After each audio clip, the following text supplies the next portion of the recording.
There came a time in my life when I had to face a difficult truth.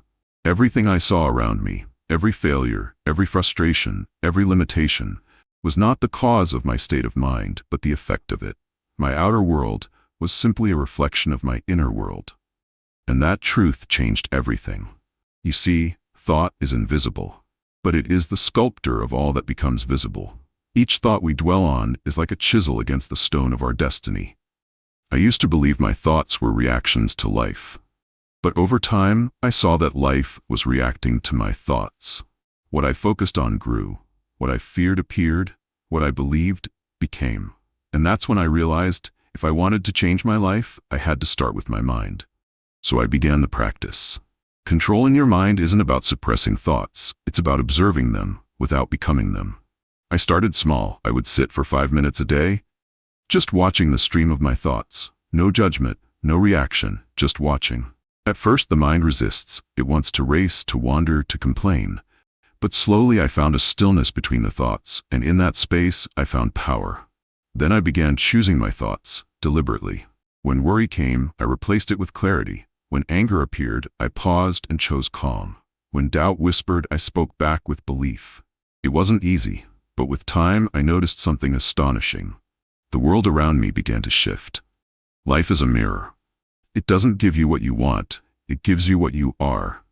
The energy you carry is reflected back to you in circumstances, people, and events.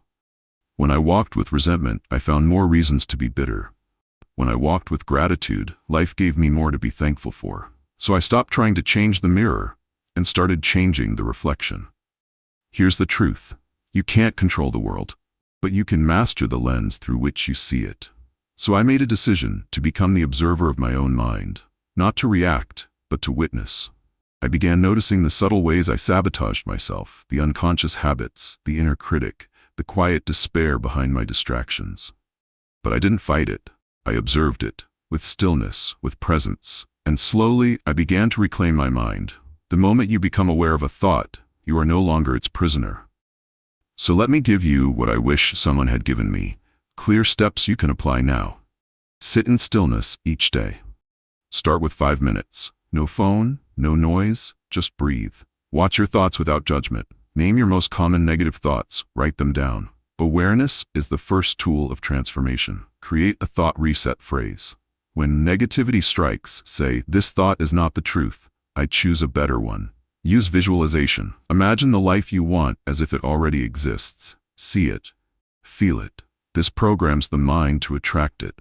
Journal at the end of each day. What thought served you? What thought sabotaged you? Be honest. Practice gratitude. Each morning, name 3 things you are thankful for.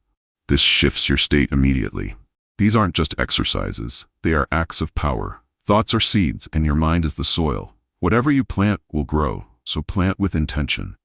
The life you live tomorrow begins with the thoughts you choose today. You are not a victim of your mind. You are its master. Now go become the reflection you wish to see.